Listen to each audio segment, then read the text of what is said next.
नज़ीर लगारी साहब, सर इस वक्त आपको क्या लगता है कि इमरान खान एक और सियासतदान जो पॉपुलर हैं, पॉपुलैरिटी के अरूज पे आज वो दिखा रहे थे कौम से खिताब करते हुए 70% पॉपुलैरिटी उनकी, लेकिन वो माइनस होने जा रहे हैं। और अगर वो माइनस होने जा रहे हैं तो भुट्टो साहब जो माइनस हुए थे वो तो बड़ी फॉल्टी और डार्क जस्टिस ग्राउंड्स पे हुए थे। यहाँ तो अदालत इमरान खान के साथ है, लेकिन इसके बावजूद अगर वो माइनस हो जाते हैं तो आपके ख्याल में तारीख में उसको कैसे देखा जाएगा? मेरे ख्याल में ये एक बड़ी बदकिस्मती होगी पाकिस्तान की तारीख में कि हमने इस तरह की सूरत हाल को देखा है। जो कुछ हमने पिछले कुछ अरसे से देखा, ये हमारी बदकिस्मती थी। मैं बुनियादी तौर पर डॉक्टर मारिया सुल्तान से, हफीजुल्लाह खान न्याजी से और अपने भाई इरशाद भट्टी साहब से मुत्तफ़िक हूँ। मुझे एक बात समझ में नहीं आती है। एक तो ये कि ठीक है, आप कानून का सबसे बड़ा जो है वो इंसाफ दही का सबसे बड़ा मरकज़ हैं, लेकिन जब आप सारी सूरत हाल को जानते हैं तो फिर इंतहाई काबिल एहतराम मेरे लिए बहुत, मैं अपने दिल में बहुत तकद्दुस महसूस करता हूँ हमेशा अदलिया का। अदलिया को इस तरह से जो कुछ हुआ वो नहीं होना चाहिए था। ये मेरा इंतहाई आजिज़ाना ये गुजारिश है मेरी कि जो कुछ वहाँ हुआ, कम से कम ये ज़रूर बात होनी चाहिए थी कि जो कुछ हुआ है वो ठीक नहीं हुआ है।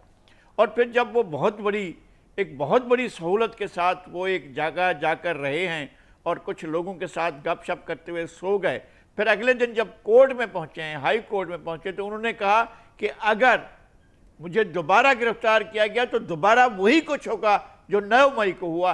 इसका मतलब ये है कि मुझे आप गिरफ्तार ना करें ताकि मैं लोगों को रोक अच्छा, सकूं। तो मैंने इस पे कहा था नेशनल ब्लैकमेलिंग है ये, कि आप कत्ल भी कर दें तो आप गिरफ्तार नहीं हो सकते क्योंकि आपके कंट्रोल में ये नहीं है।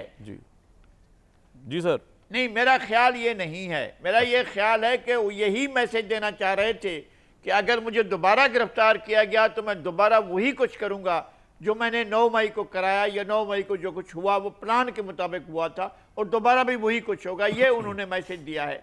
और मुझे नहीं समझ में आता है कि रियासत या रियासती इदारे किसी फर्द से, किसी जमात से, किसी ग्रोह से, किसी अपराध के एक हजूम से क्या वो इस तरह से सहम जाते हैं, सरेंडर करते हैं, चुप कर जाते हैं और वो जो है वो रिटिलिएट नहीं करते हैं। ये माकूल वजह थी जो बताई गई थी अपना ISPR की प्रेस रिलीज में कि हमने रिटिलिएशन को अवॉइड किया ताकि, अच्छा खुदा न खास्ता अगर उस दिन रिटिलिएशन होता तो हम एक बहुत खौफनाक सूरत, तो हम यहाँ पे फौज को ब्लेम कर रहे होते हैं। अगर उस दिन,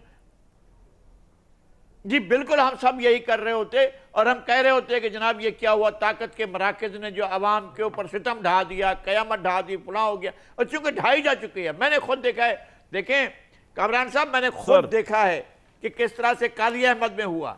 1 घंटे में तकरीबन 57 अमवात हुई थी। 1 घंटे में जो है 57 अफराद को मार दिया गया था। मेहड़ में, जोही में, दादू में, खैरपुर नाथन शाह में और लाड़काना में और कंबर में, शहजाद कोट में, मैंने हर जगह ये घूम फिर कर देखा था किस तरह लोग मारे गए थे।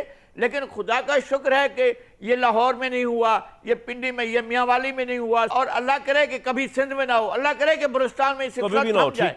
लेकिन ये है ना, हमारे मुल्क में ये हो रहा है। बिल्कुल लगारी साहब, मैं कंटिन्यू करूंगा आपके साथ एक ब्रेक के बाद। इस मौके में बड़ा इंपॉर्टेंट ट्वीट आया नवाज शरीफ साहब का। वो कह रहे हैं कि बेटे से चंद हज़ार दिरहम तनख्वाह न लेने पर मुझे नाहल करवा कर जेल फेंक दिया गया, और दूसरी तरफ एक साबित शुदा करप्ट को सादिक अमीन बनाकर अल्लाह के आखिरी रसूल सल्लम के मुकाम की तौहीन की गई। हमें सज़ा सुनाने वाले 60 अरब लूटने वालों का इस्तकबाल करते हैं, कौन करेगा ऐसी अदल का एहतराम? इसमें से मैं सिर्फ एक पॉइंट निकालना चाह रहा हूँ कि सारी हलचल के अंदर सब लोग भूल गए हैं कि प्रोटेस्ट करने वाले और तहरीक इंसाफ वाले और पूरा पाकिस्तानी मीडिया और पूरे पाकिस्तान ने ये हिसाब तो लाजमी मांगना है इमरान खान साहब से कि जिस वजह से सारा कुछ हुआ है, ये गिरफ्तारी, ये रद्द अमल, वो 60 अरब या वो 50 अरब जो एक बिजनेस टाइकून का था, जो नेशनल क्राइम एजेंसी ने स्टेट ऑफ पाकिस्तान कौमी खजाने के लिए देना था या दिया, वो आपने किस खाते में उस बिजनेस टाइकून को लुटा दिया?